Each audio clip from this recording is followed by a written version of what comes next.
Hello YouTube, this is a request from someone. Don't normally do this kind of thing, but someone has asked to see some medieval clothing. So, I've been waiting for this, waiting to get my early medieval kit sorted out so I can do both basically. So, here we go. I'm currently wearing a pair of brays, which is basically medieval underwear. These you probably can't see at all in the shot because of the angle, but these are basically, they're like boxer shorts, but they've got these things on them for holding the hose up, tied with a simple drawstring because we didn't have zips in those days. So now I am going to put on these things here. These are called hose, which, as you can see, there are two of them, hence the term a pair of hose, which later became a pair of trousers, but they're not joined at the top. They are two separate garments. They've also got feet on the end, as you can see.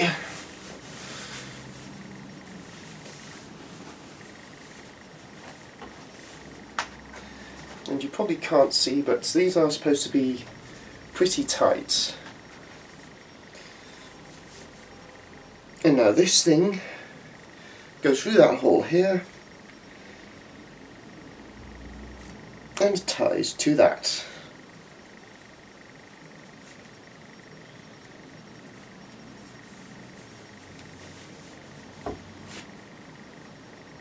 Same with the other one.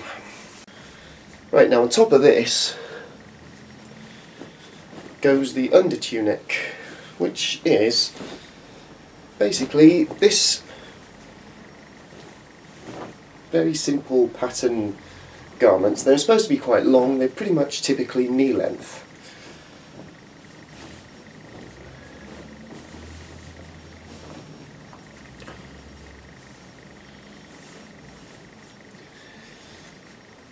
Yeah, you probably can't see, but yeah, that's quite long.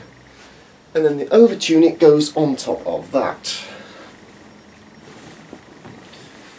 Now, as a general rule, the darker and richer the colour, the more noble and higher status the person is.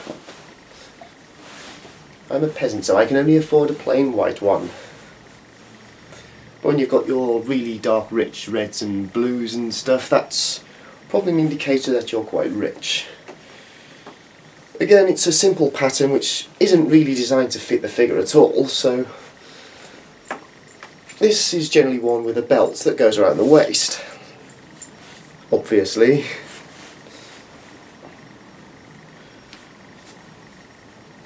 And it ties on the end like that. And finally the shoes. These are pretty simple leather shoes with a hard leather heel that's tacked to the bottom.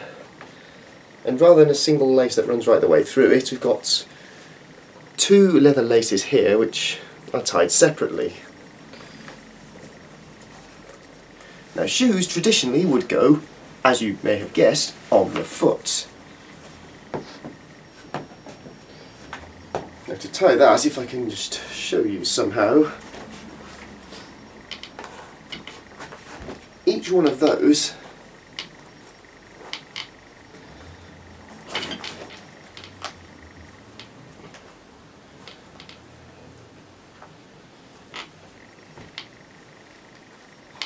each of these two leather ties here is tied together in a nice simple knot or a bow to make it easy to undo.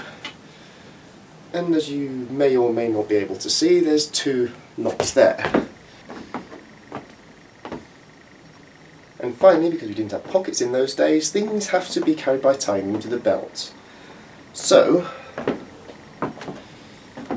we have a coin purse, which I'll let you guess what that's for.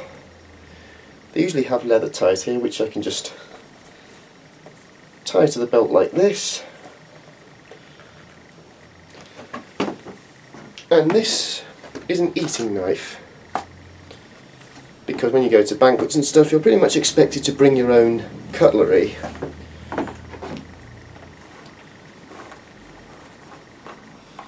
So knives and things like that tend to not be supplied.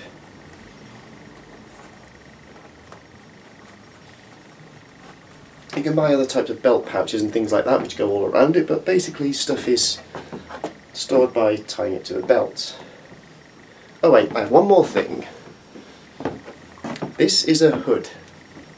Early medieval hood, so this bit is quite short. In later medieval ones they get a lot longer.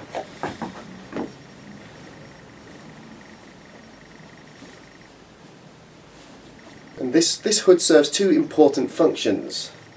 First, it keeps my head warm and dry in bad weather, and second, it makes me look all dark and mysterious.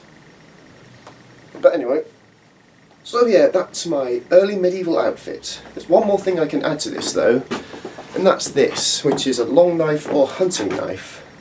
Yeah, just pop that down there. Now this is basically a weapon. But at that time I think it was pretty normal for people to carry weapons because we don't really have a police force like we do now, so it's not unheard of that you'll be attacked in the streets. So it's always a good idea to have something to defend yourself with.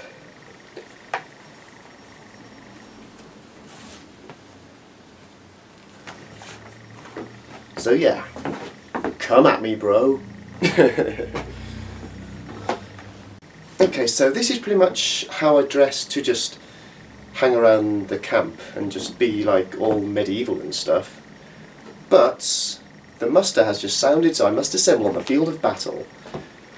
Now, not everybody could afford armour, especially peasants, so it's pretty much whatever armour you can afford. And they do say that if you can only afford one piece of armour, buy a helmet. So, I have this. This is a typical early medieval helmet. Conical shape, nasal guard, and this is an arming cap that goes inside it. It's just basically a padded cap, which technically should be a coif, but I don't have both. Now the reason for the arming cap is because this will keep things from cutting my head open, but if someone hits me hard on the head with this, it's still going to hurt.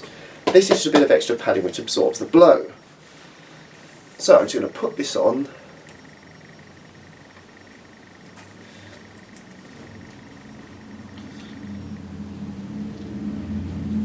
If I can find the hole they cut. And finally I'm going to get my weapons.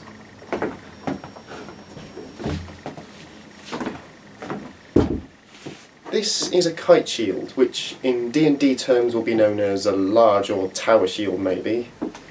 I don't have any armour unfortunately, so I'm just stuck with whatever cloth kit I have. So two straps, one loops over the arm, the other one you hold. And this is a single-handed spear or arming spear. Basically we all stand in a line like this and stab at anything that comes at us. If they get too close I will drop this and draw this.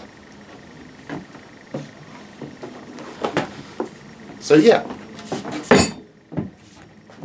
I can keep it all in camera, here we have my early medieval kit.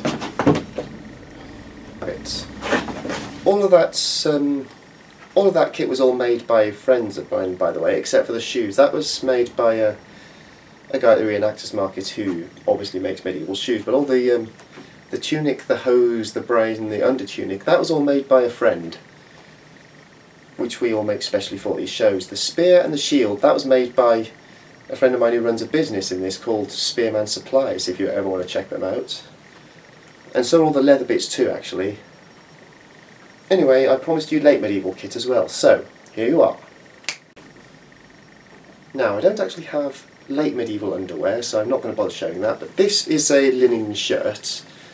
It's not as long as the tunic, but this also tucks into the hose, which, as you may or may not be able to see, is actually a complete garment this time, not two separate things. This thing at the front is to basically cover the private parts up for when nature calls. And again, it's all tied together, but this time we're using these things called arming points, which have these little pointy things on the end and are designed specially. Now, hanging off from the back of this is called a paw point, which is a waistcoat type garment, which I just left tied to the hose out of pure laziness. as you can see, it's tied to them here, and again on the other side, and that's what holds the hose up. Now this pair of hose is pretty much the root of the term pair of trousers, so in case you've wondered why they call it a pair when you only ever get one, that's why. It's because it used to be two separate garments, but now it's not. So again, we've just got some leather ties here. Some of the fancier ones would have hooks and toggles and buttons and things like that, but this is a fairly simple one. My late medieval character is probably a bit richer than my early medieval character, so I've got some a bit nicer colours here, but still not awfully rich. You know, I'm not exactly a knight or anything. Okay, this shirt may be a bit too short actually.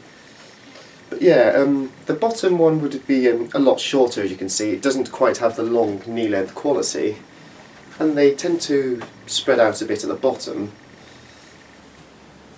But this is pretty much the late medieval style. And my shoes are somewhere right here. They've seen better days, as you can see. It's a very similar design, except the top part is a bit longer and a bit pointier, and the front here's got a little bit of a point on it as well.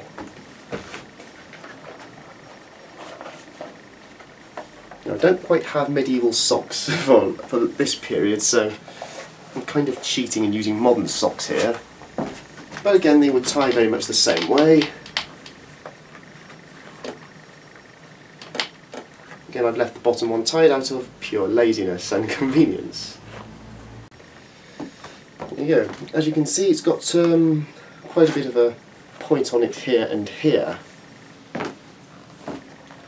And again, same rule applies with headwear. So I have this Robin Hood style hat with a very big feather. Probably a bit too big, I probably need to cut it actually. But this hat is pretty characteristic of the mid to late medieval period. I'm not sure if it was worn in the early medieval period, which ironically is the time when Robin Hood actually existed. But there you go. I don't really need a belt with this, but I've got one anyway. This is a bit of a nicer one, but I normally wear this when I'm wearing some kind of livery tabard or something like that. I don't really need it with this. But again, if I'm carrying coin purses or eating knives or anything like that, then it would, that's when I'd wear it. Now again, the muster has sounded and I must assemble on the field of battle. However, this time I have a bit of armour, so I'm going to take this off, and I'm going to put on my arming jack. This is padded armour basically, and you put it on like a normal jacket. Incidentally, jacket kind of comes from the phrase small jack. So what you're wearing at work is like a small version of this. And this has hooks which tie together like that. And this is actually, it's quite stiff, but mobility is not, it's not great, but it's not awful either. But this is quite good protection against a glancing blow or like a side cut or anything like that. And again, I've got my arming cap, same arming cap I used before, only this was worn in the late medieval style. It's almost as if I bought this before. And finally, same rule applies, you can only afford one piece of armour, buy a helmet. This is called a sallet, which is pretty typical of helmets of that style. It's got a bit of neck protection at the back. There's nothing on the front because this is an archer's sallet and it's designed to be open-faced so you can see what's going on.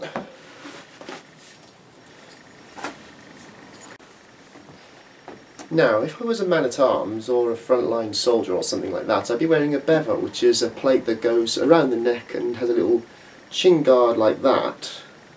But again, I haven't got one of those. I'd also probably have either a mail shirt or a cuirass or some kind of protection.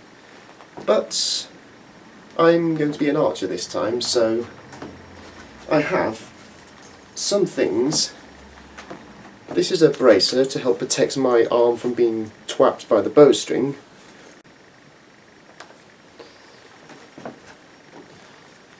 this thing which protects my hand from the arrows sliding across it because we didn't have arrow rests. And you know, I've never actually worn any of this stuff with the arming jack before.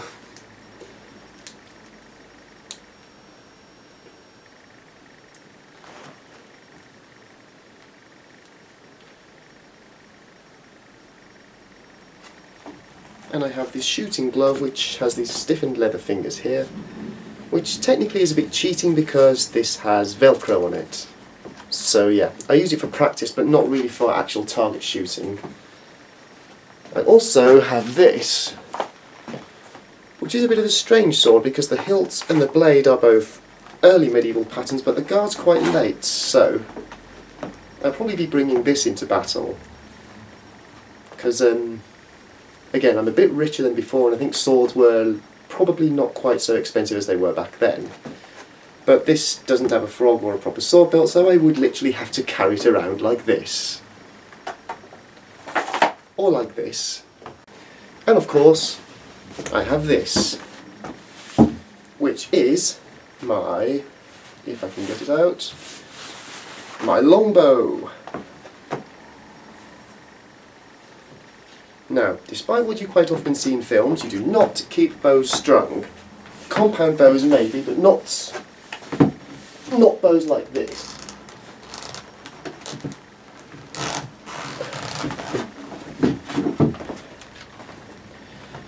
Now, stringing a longbow is, well, that's how you do it basically.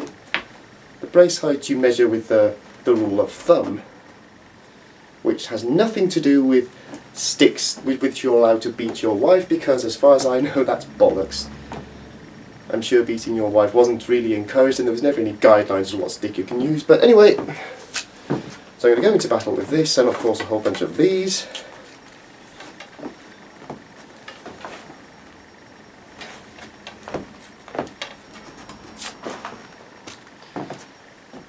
And there you have it, my late medieval archer. So there you have it, two periods of medieval history about 300 or 400 years apart. As you can see, fashion's changed quite a bit, and when you get into Renaissance it gets even more crazy and elaborate. Okay, that'll be all now. I hope you enjoyed this video, I hope it's been interesting, and I hope you have a better idea of what medieval people would have worn. That'll be all. Bye now!